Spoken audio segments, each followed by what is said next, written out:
Hello everybody and welcome to a brand new tutorial series on this channel where I'm going to be covering the Rust programming language. Now I'm super excited about this series. Rust is an awesome programming language. I've really been enjoying it over the past few days and I think you guys are going to enjoy it as well going through this series. Now a big shout out to my Discord server, discord.gg/TWT. You can join that from the link in the description, for actually recommending this video idea and kind of constantly bombarding me about Rust, because now I'm finally making it. They have convinced me I'm going to go through and teach you the Rust language. Ideally here, we're going to have between 15 and 20 videos in this series. I'm going to cover everything from the complete basics, so setting up your environment, to some more advanced Rust concepts and show you some of the power of the Rust programming language.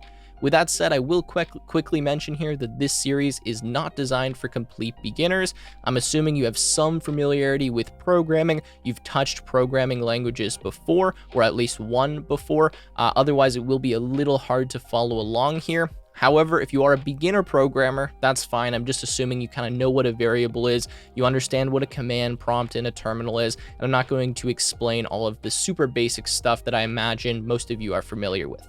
Now, with that said, if you are a complete beginner programmer, or you're kind of in the beginner stages and you're looking to get better at programming, you can check out my course, programmingexpert.io. You can use discount code TIM. That is literally the best resource. It's interactive, and it will teach you how to get up to a software engineering level in programming really as fast as possible. So check that out from the link in the description. And with that said, let's get into the Rust language here. I'm going to give you a quick intro to the language, show you how to set up your environment for Mac, Linux, and Windows. Then we'll write and compile our first Rust program. So as I was saying, I'm just going to give you a quick intro here to Rust, spend a minute or two talking about some of the benefits and features of the language, then we'll get into the installation. So Rust is a statically and strongly typed programming language. It's also compiled, and what that means is that if you write a Rust program, you compile it into a binary executable file, and that file can be ran by anyone who doesn't actually have Rust installed. So this differs from something like Python or JavaScript or Ruby, where you actually need a Python interpreter, for example, on your system to be able to run the code. This is different. Someone does not have to have Rust installed to run your Rust program, assuming they're on the same operating system that you are on when you compiled the program. Continuing here, Rust is known as a very fast and reliable programming language. It's very good at error handling and catching bugs, and a lot of developers use it because it is very efficient. Like, it's a very fast language in terms of execution speed, but it also is not extremely difficult to write in. The main benefit of Rust is that it has a bunch of high-level features, but it also gives you control of lower-level features and code without kind of the difficulty of languages that typically do that, like C or C++. So really, that is why you would use Rust. You want to make an efficient, scalable, very fast system of some sort, but you don't want to deal with kind of the annoyance of writing code, for example, in C, yet you still want to have the control of those low-level features. Again, this is a super high-level overview of the language. There's a ton of other awesome features, and I have a little list here I'm going to read off of some of the things you can make with Rust. So Rust allows you to make command line tools, web services, DevOps tools, embedded devices or embedded systems, cryptocurrency related stuff, bioinformatics, search engines, machine learning, and it's actually used in part of the Firefox browser. Now, if you want to learn more about this language, I will link the Rust programming language book in the description. This is completely free. This is the official kind of Rust documentation here for getting started and learning some concepts. And really what I'm going to be doing in this series is following along with this book and kind of just picking out the more important information and giving you a almost summary or overview of the important topics without getting into all of the super kind of nuanced details that you don't really need to know to quickly pick up the language. So if you want kind of a text-based resource here to follow along with, go to this book. Again, everything I'm teaching is going to be pretty much directly from here, although I'll come up with my own examples and kind of add some more detail to this. So with that said, that is Rust. Again, a great programming language, relatively easy to learn, at least from my perspective. With that said, let's get into the setup and start writing some Rust code. All right, so now we're going to move on to installation. Now there is different steps here for Windows, Mac, and Linux. So just go to the appropriate timestamp in the video player for which operating system reflects yours. Now I'm going to show you Windows first. So to install Rust on Windows, first of all, you can reference this page right here.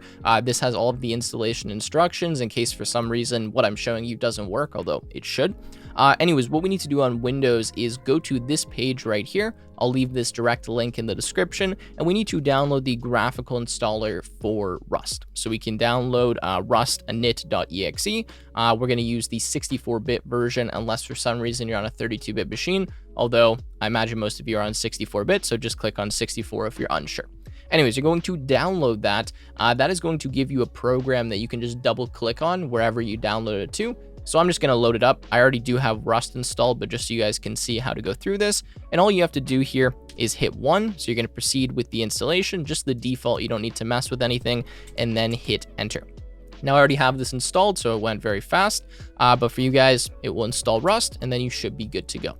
Now, there is one more thing on Windows, however, you do need to install, and this is going to be the Microsoft C++ build tools. So I'll leave this link in the description. Go here, download the build tools. This is the 2019 build tools, which is what we want. And then when you go through this installer here, mine probably looks a little bit different than yours, so I'm not actually going to run it. But as it says here in the installation documentation, you need to make sure that you select C++ build tools and the Windows 10 SDK, as well as the English language pack. Now, I think by default, it will install these for you. At least that's what it did for me. But if for some reason you're having some options you need to select in, or select from, just make sure you select these ones right here. So C++ build tools, Windows 10 SDK, and the English language pack. After that, you should be good to go. And if you want to test if your installation is working, open up your command prompt on Windows and just type in rust c. And if you get some output from this command, then you're all good to go, and we can move on to the next step. Now, let me show you the installation on Mac. All right, so I'm now on my Mac computer. I'm just going to quickly run you through the steps. This will be the same on Linux as well, by the way. So I'm on the page for Rust installation. Notice now it's not giving me the Windows download buttons because I'm on Mac. And all I'm going to do here is just copy this. Now, this link will be in the description, so if you want to find this command, just click this link. And what you're going to do here, is open up a terminal window, and we're just going to paste this in.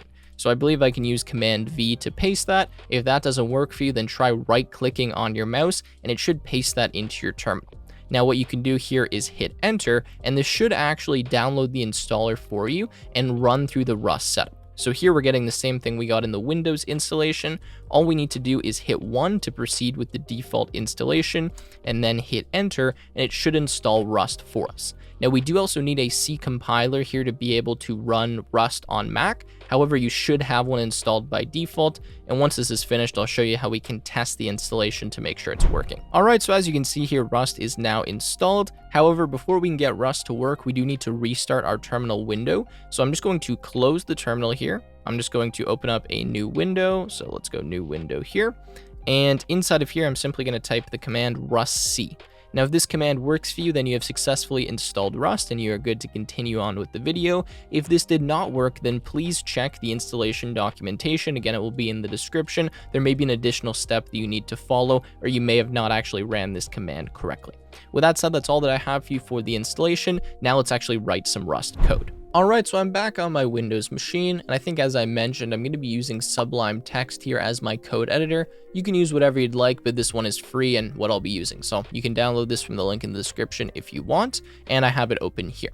Now, to start writing our first Rust program, I'm just going to go here to File, New File. Let me just close this one here, and I'm just going to save this file as something that ends in .rs. For now, I'm going to go with main.rs, and rs is the Rust file extension. So you need .rs. You can call this whatever you want, but don't have any spaces in the name. And if you want it to have a space, then put an underscore. So if you want to do like hello world, rather than not do like hello underscore world, that's the convention for naming. So for now, though, let's just call this main.rs, and now we have a Rust file. Now, you should automatically get syntax highlighting for this. If you're in VS Code, you may need to install the Rust extension, but let's write our first Rust program. So to do this, I'm simply going to say fn, standing for function. I'm going to write the main function. I'm going to put a set of parentheses, a set of curly braces like this, or brackets, whatever you call them, and then I'm going to write print ln, exclamation point. I'm going to put a set of parentheses, and inside of here, I'm going to put a string that I want to print out.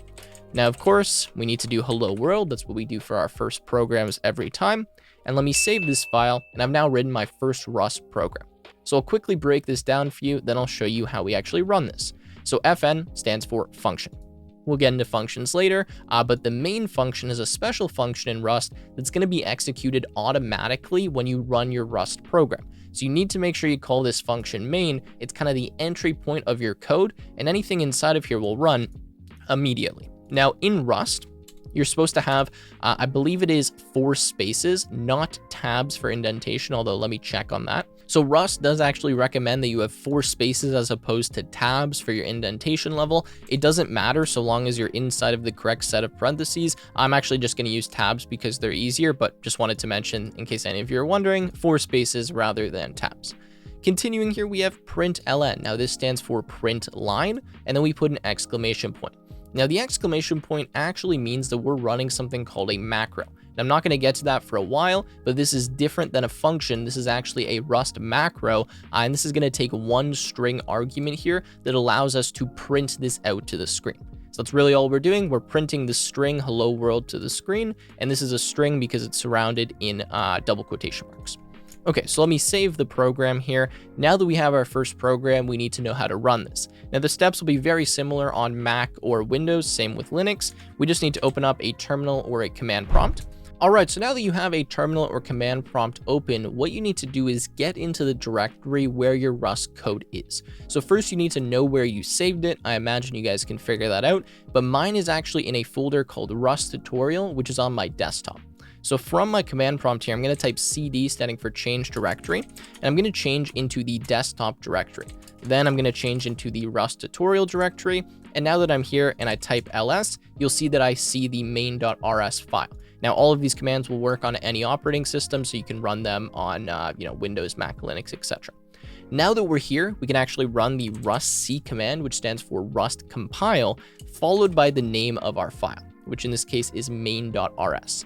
Now, when we do this, what's going to happen is we're going to compile what's known as our source code, which is this file right here, into an executable binary file, which will be executable on the operating system in which we ran this code. So if I run this command. So if I run this command on Windows, then the executable file I get runs on Windows. If I do it on Mac, then it runs on Mac. If I do it on Linux, it runs on Linux, etc. And actually, I think if you do it on Mac, it will run on Linux or Mac, and same on Linux, it'll run on Mac and Linux. Anyways, let's hit enter here. We shouldn't get any output, but what should happen if we type ls after this is we should see that we have a main.exe file, or just a file called main or main.sh or something along those lines if you're on Mac or Linux. So this is actually the executable binary file, and this is what we can give to people if we wanted them to run our Rust code without having Rust installed. So rather than giving them the source code, which is in our rs file, we give them the .exe file, and you don't need to worry about this third file right here. So now how do we actually run our code? Well, we've just compiled the code. Now we have the executable file. And to do this, it's a bit different on each operating system, but on Windows, it's going to be / and then main.exe like that. When we run that command, it should spit out hello world. So that's what we have inside of the code here. And if you're on Mac or Linux, it's going to be the slash is going to be in the other direction. And then I believe it's just going to be main. I don't think you're going to have a .exe extension on there. So you would just do /main, and you should get the same output there in your terminal. Okay, let me just clear this with CLS. Again, the command is rustc, the name of your source code, so main.rs. It then gives you some type of executable file. You can then run that executable file, and there you go. You have ran and executed your first Rust program. Now, if you are having trouble navigating here in the terminal, I will leave a video in the description that shows you some basic terminal commands. You do need to be familiar with this to be able to execute your Rust code properly, and I won't go through explaining all the cd commands. So video in the description if you aren't able to follow along with these steps. All right, so that's really all that I have for you in this first video. This is our first Rust program. We got the installation. We are now able to actually run and compile our, Rust code. And in case you were confused there, again, we need to compile first into that executable, then we could run the executable. And now that we have the executable file, we can give that to anyone, and regardless of their environment setup, well, their operating system will matter, but other than that, they should just be able to run that code. So with that said, I will wrap up the video here. In the next video, I'm going to show you some Rust command line tools. I'm going to show you how to better set up a project. Then we'll move on to some more Rust features, some more syntax, and look at all of the stuff that you'd expect in a programming language. If you guys enjoyed, make sure to leave a like, subscribe to the channel. Don't forget to check out programmingexpert.io from the link in the description, and I will see you in the next one.